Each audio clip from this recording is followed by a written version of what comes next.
Assalamualaikum warahmatullahi wabarakatuh.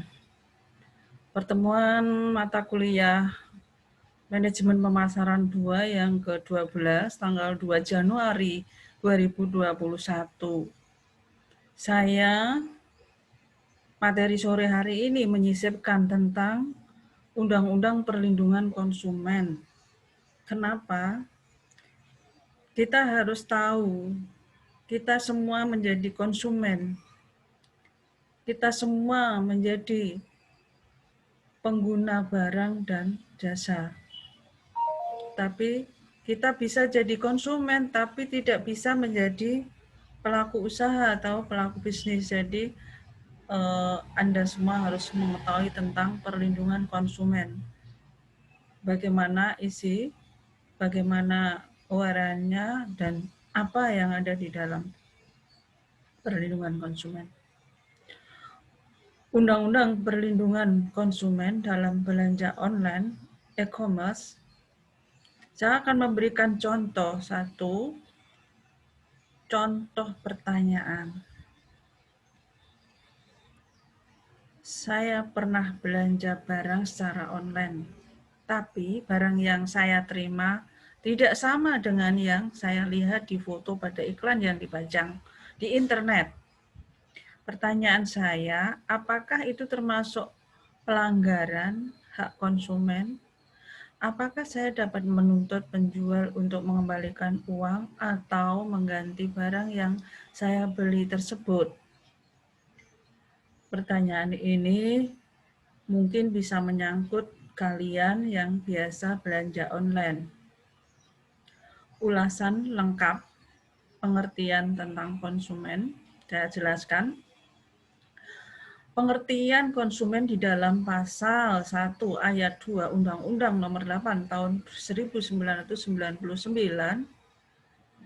tentang perlindungan konsumen. Konsumen adalah setiap orang pemakai barang dan atau jasa yang tersedia di masyarakat, baik bagi kebutuhan diri sendiri, keluarga, orang lain, kelompok, atau makhluk hidup lain dan tidak untuk diperdagangkan. Dengan kata lain, konsumen adalah pengguna akhir dari suatu barang atau jasa. Apabila pembelian barang bertujuan untuk dijual kembali, maka pembeli tersebut adalah konsumen antara yang dikenal dengan distributor atau pengecer atau seller. Kata konsumen berasal dari bahasa Inggris, yaitu consumer, yang artinya adalah setiap orang yang menggunakan atau mengkonsumsi suatu produk, barang, atau jasa.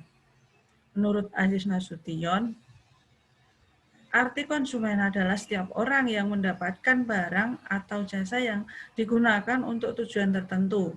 Menurut Philip Kotler, dalam bukunya yang berjudul Principle of Marketing. Konsumen adalah semua individu dan rumah tangga yang membeli atau memperoleh barang atau jasa untuk dikonsumsi secara pribadi. Konsumen itu pengguna akhir, jadi penikmat akhir. Perlindungan hukum merupakan cara untuk melindungi konsumen yang diberikan oleh hukum atau undang-undang untuk mencegah adanya pelanggaran atau hal-hal yang dapat merugikan kepentingan konsumen. Bagaimana konsumen penggunaan dalam transaksi e-commerce untuk mendapatkan perlindungan hukum berdasarkan peraturan perundang-undangan yang berlaku, yaitu Undang-Undang Nomor 8 Tahun 1999, perlindungan konsumen. Tentang perlindungan konsumen atau Undang-Undang Perlindungan Konsumen. Undang-Undang Nomor 19 Tahun 2016 atas perubahan Undang-Undang Nomor 11 Tahun 2008 tentang informasi dan transaksi elektronik, yaitu disingkat Undang-Undang ITE. Kami akan menjawab pertanyaan di atas dengan berpedoman pada Undang-Undang Nomor 8 Tahun 1999 tentang perlindungan konsumen. Undang-Undang Perlindungan Konsumen dan Peraturan Pemerintah Nomor 82 Tahun 2012 tentang penyelenggaraan sistem dan transaksi elektronik atau disingkat dengan PSTE. Ya, PSTE sendiri merupakan turunan dari Undang-Undang Nomor 11 Tahun 2008 tentang Informasi dan Transaksi Elektronik atau UU ITE, sebagaimana telah diubah oleh Undang-Undang Nomor 19 Tahun 2016 tentang perubahan atas Undang-Undang Nomor 11 Tahun 2008 tentang Informasi dan Transaksi Elektronik atau Undang-Undang 19 Tahun 2016. Itu merupakan penyempurna dari undang-undang sebelumnya. Jadi sempurnakan, masih banyak kekurangan, sehingga perubahannya menjadi pada tahun 2016. Itu saya alami sendiri, saya membeli belanja online dan hampir sama dengan pertanyaan di atas. Ini jawaban dari pertanyaan di atas.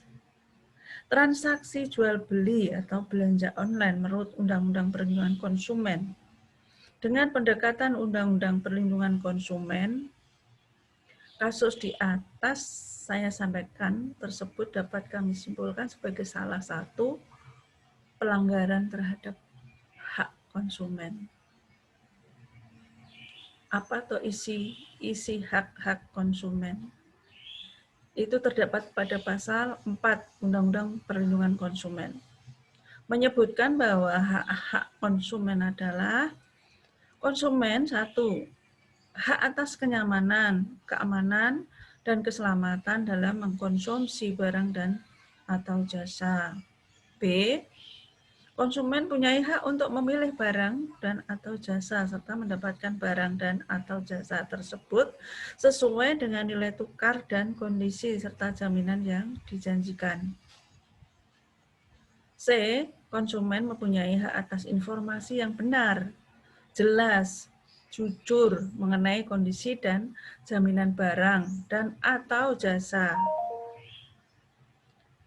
Konsumen mempunyai hak untuk didengar pendapat dan keluhannya atas barang dan jasa yang digunakan atau yang dibeli. E.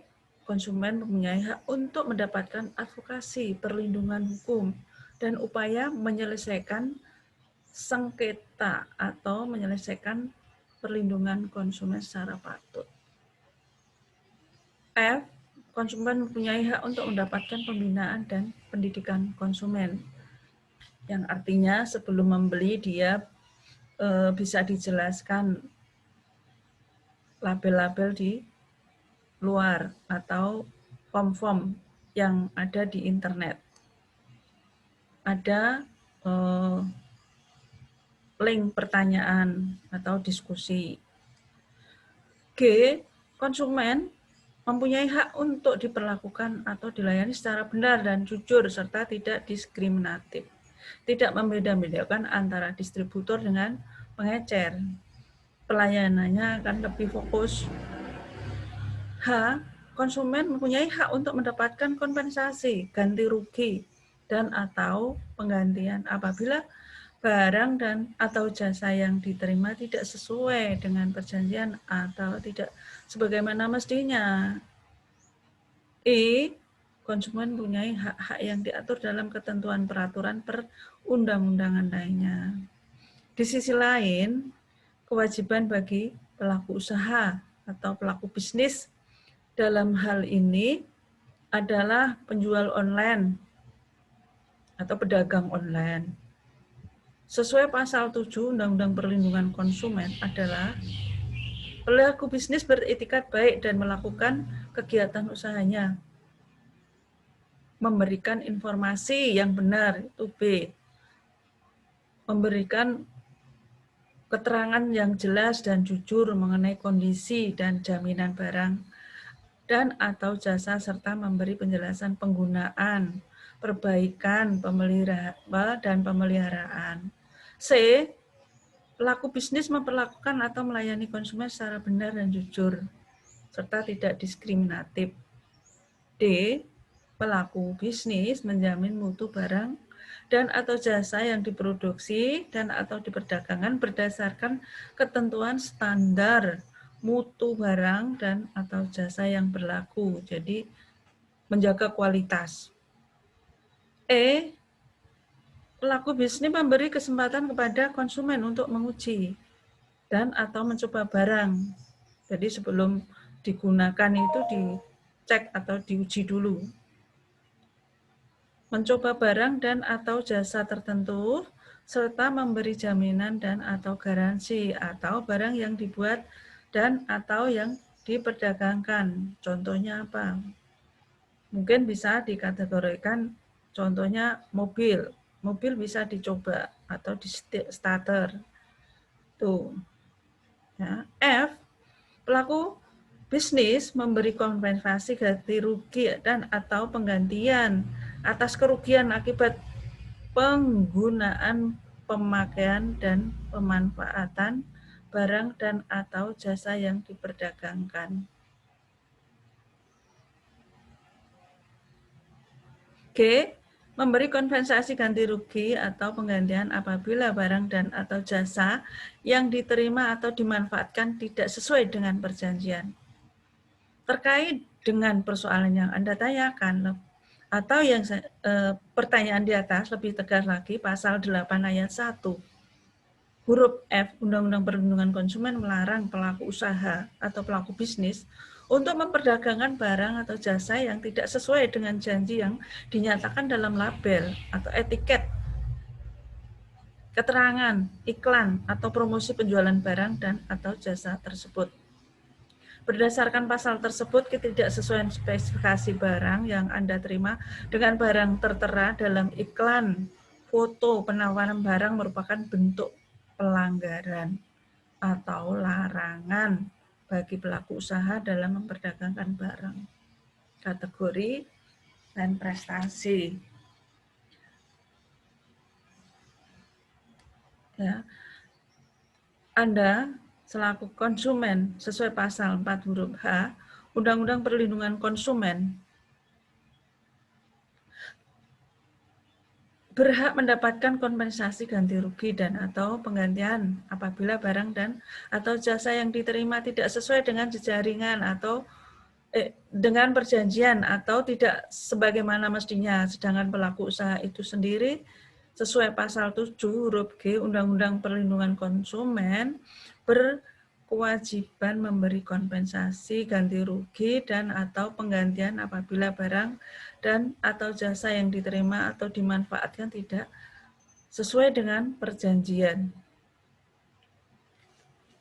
Apabila pelaku usaha melanggar larangan memperdagangkan barang atau jasa yang tidak sesuai dengan janji yang dinyatakan dalam label, bungkus, etik, keterangan, iklan, atau promosi penjualan barang dan atau jasa tersebut, maka pelaku usaha dapat dipidana berdasarkan pasal 62 ayat 1 Undang-Undang Perlindungan Konsumen yang berbunyi, pelaku usaha yang melanggar ketentuan sebagaimana dimaksud dalam pasal 8, pasal 9, pasal 10, pasal 13 ayat 2, pasal 15, pasal 17 ayat 1 huruf A, huruf B, huruf C, huruf E, ayat 2, dan pasal 18 dipidana dengan pidana penjara paling lama 5 tahun atau pidana denda paling banyak 2 miliar.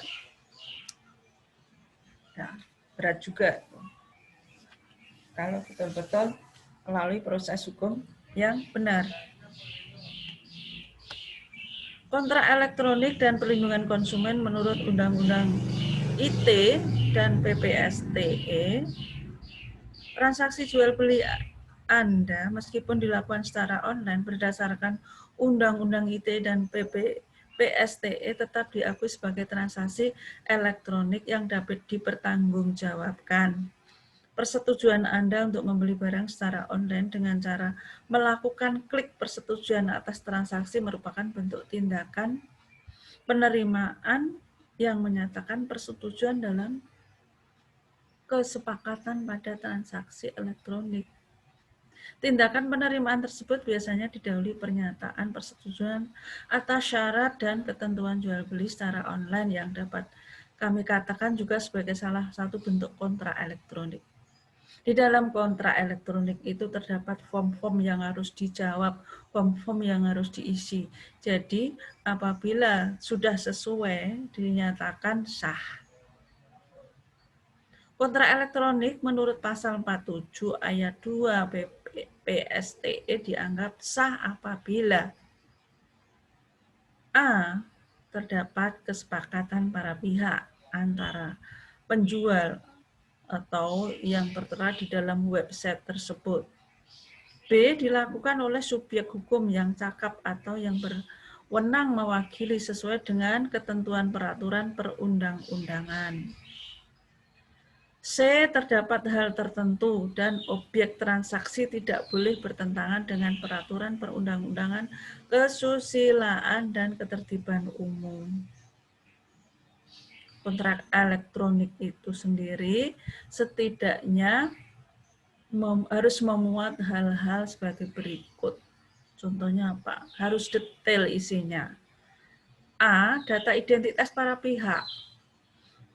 Apa itu isi identitasnya? Termasuk nama, nomor HP, alamat. Jelas. Kadang mengenai rekening bank atau transaksi bank juga masuk di dalamnya. B. Objek yang dispesifikasi. Apa yang dibeli di dalam transaksi online. C. Persyaratan transaksi elektronik. Di situ sudah tertera juga syarat-syaratnya apa saja. D. Harga dan biaya. Harga dan biaya sudah tercantum di dalamnya. Harga berapa, satu pak berapa, kalau beli 10 diskon berapa. Itu sudah komplit.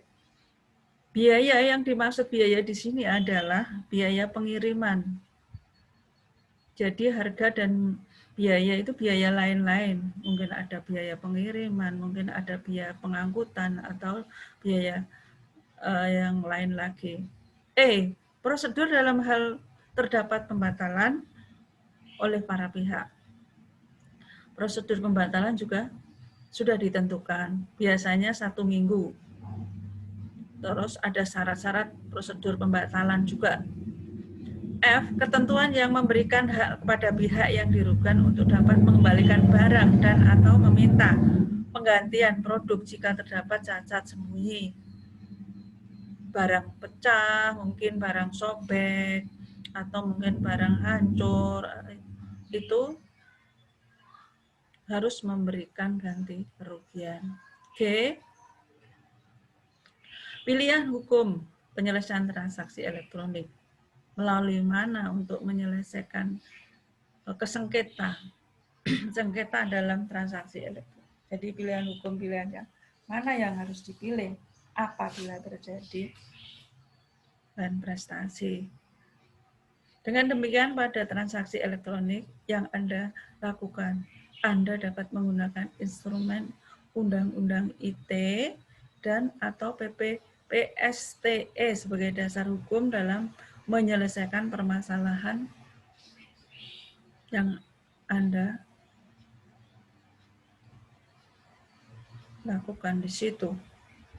Terkait dengan perlindungan konsumen, pasal 49 ayat 1 PPPSTE menegaskan bahwa pelaku usaha yang menawarkan produk melalui sistem elektronik wajib menyediakan informasi yang lengkap dan benar berkaitan dengan syarat kontrak produsen dan produk yang ditawarkan.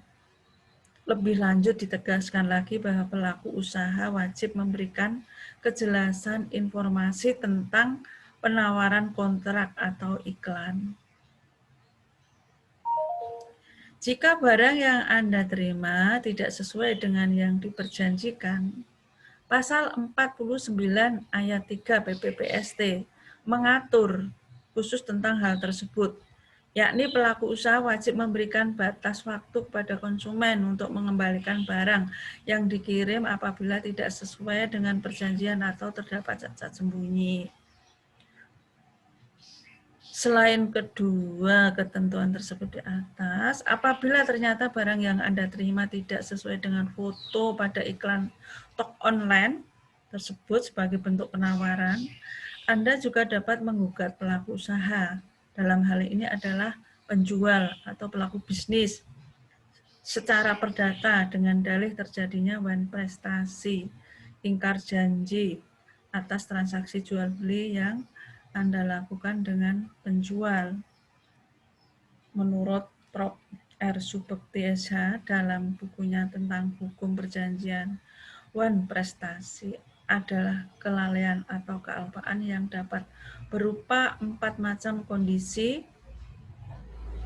yaitu A. Tidak melakukan apa yang disanggupi akan dilakukannya. B. Melaksanakan apa yang dijanjikan tetapi tidak sebagaimana dijanjikan. C. Melakukan apa yang dijanjikannya tetapi terlambat. D. Melakukan sesuatu yang menurut perjanjian tidak boleh dilakukan. Jika salah satu dari 4 macam kondisi tersebut terjadi, maka Anda secara perdata dapat menggugat penjual online dengan dalih terjadi wan prestasi. Misalnya, barang yang Anda terima tidak sesuai dengan spesifikasi barang yang dimuat dalam display homepage website. Tidak sesuai pilihan Anda. Pidana penipuan dalam transaksi jual beli online. Hal yang perlu diingat adalah bahwa jual beli secara online pada prinsipnya adalah sama dengan jual beli secara faktual pada umumnya, yaitu sama dengan transaksi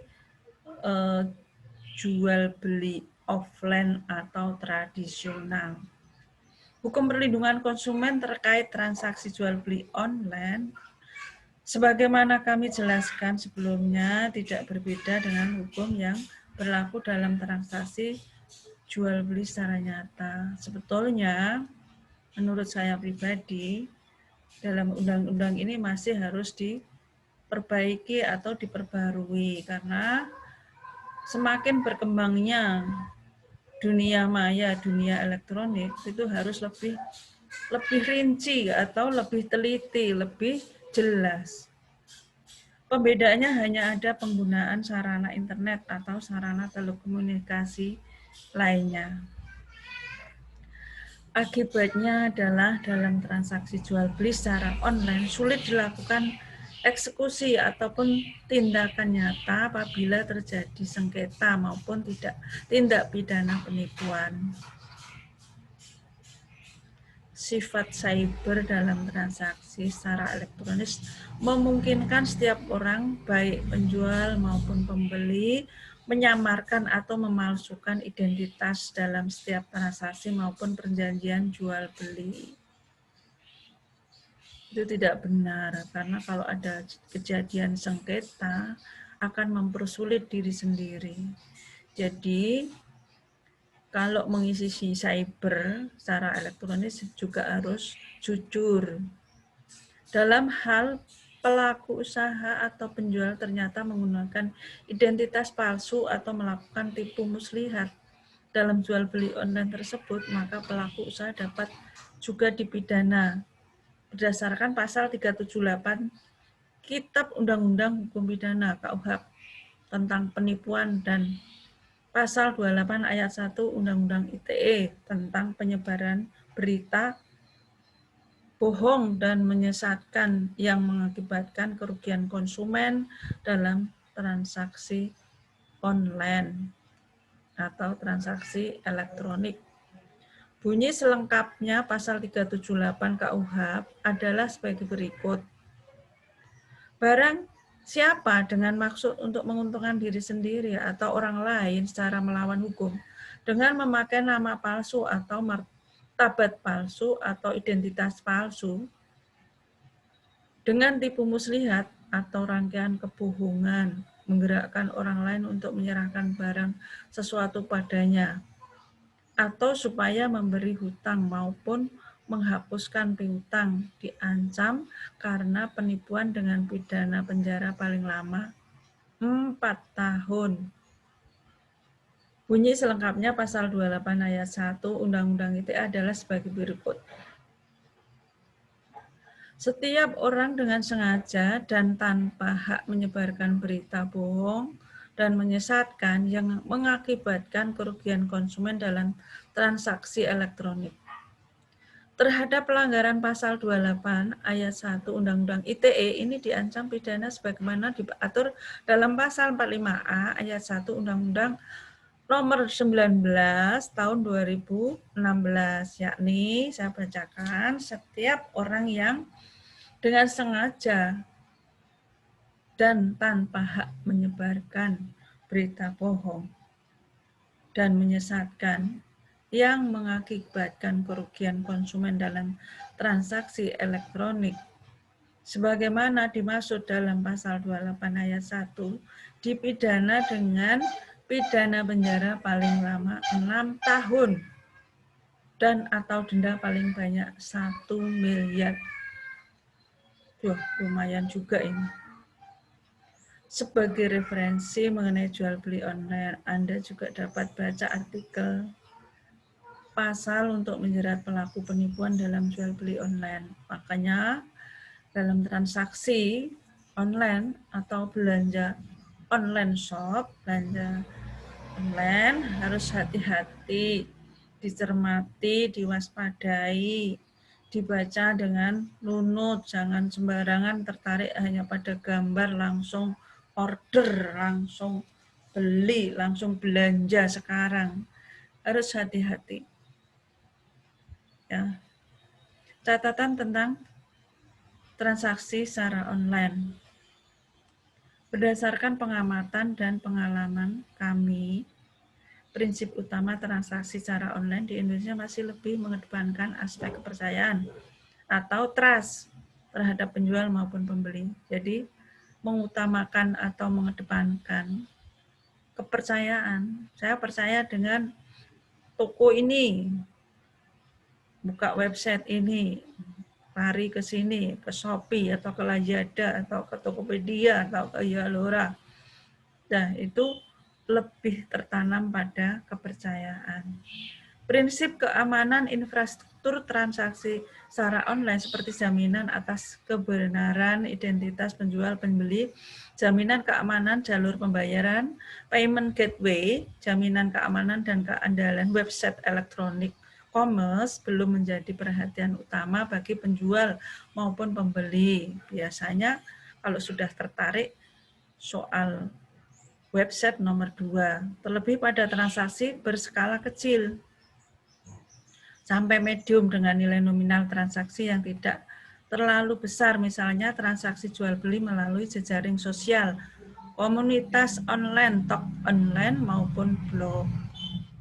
Salah satu indikasi adalah banyaknya laporan pengaduan tentang penipuan melalui media internet maupun media telekomunikasi lainnya yang diterima oleh kepolisian maupun penyidik Kementerian Komunikasi dan Informatika.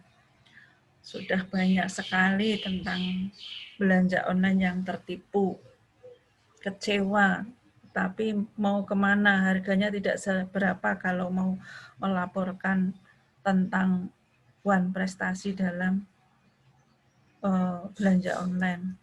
Itu biasanya kalau jumlahnya sedikit menyerah. Konsumennya menyerah, ya udah daripada mengurus menghabiskan lebih banyak biaya.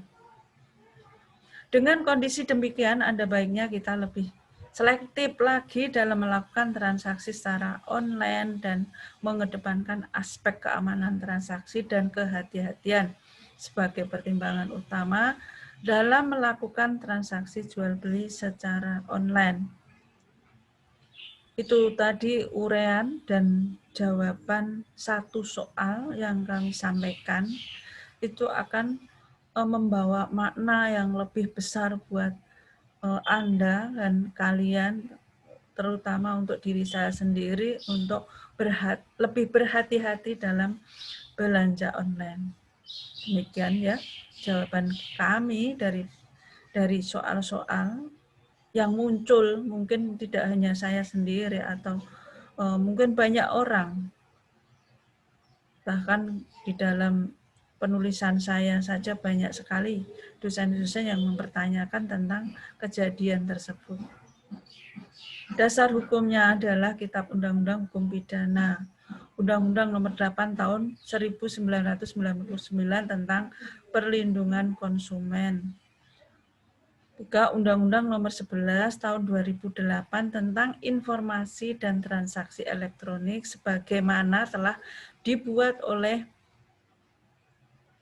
Undang-Undang Nomor 19 Tahun 2016 tentang perubahan atas Undang-Undang Nomor 11 Tahun 2008 tentang informasi dan transaksi elektronik. Menurut saya itu penyempurnaan undang-undang dari tahun 2008. Peraturan Pemerintah Nomor 82 Tahun 2012 tentang penyelenggaraan sistem dan transaksi elektronik, disingkat dengan PPST.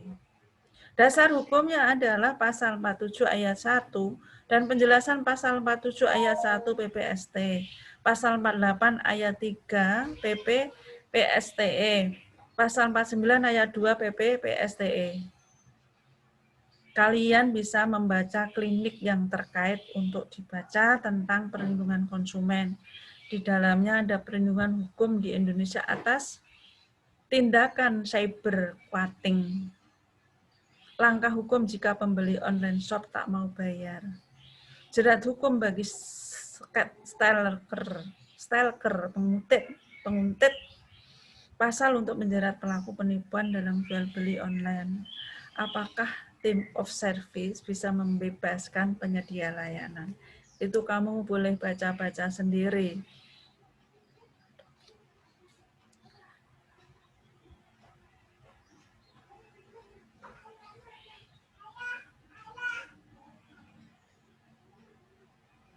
Ya. Dari uraian tersebut saya kira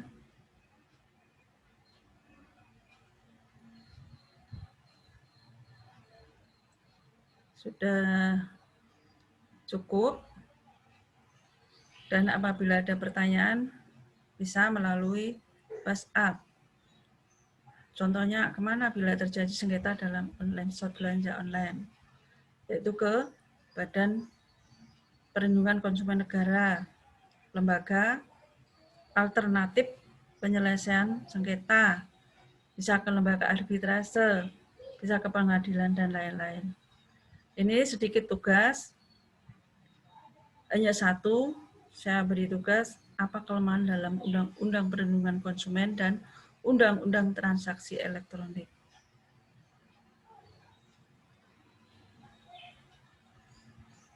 Ya, ada sisipan sedikit. Meskipun kebaikanmu tidak dihargai, janganlah menyerah. Melakukan kebaikan yang tidak dihargai tetaplah lebih mulia daripada tidak melakukan apapun. Pesan dari saya itu, saya akhiri. Wassalamualaikum warahmatullahi wabarakatuh. Sekian, selamat sore.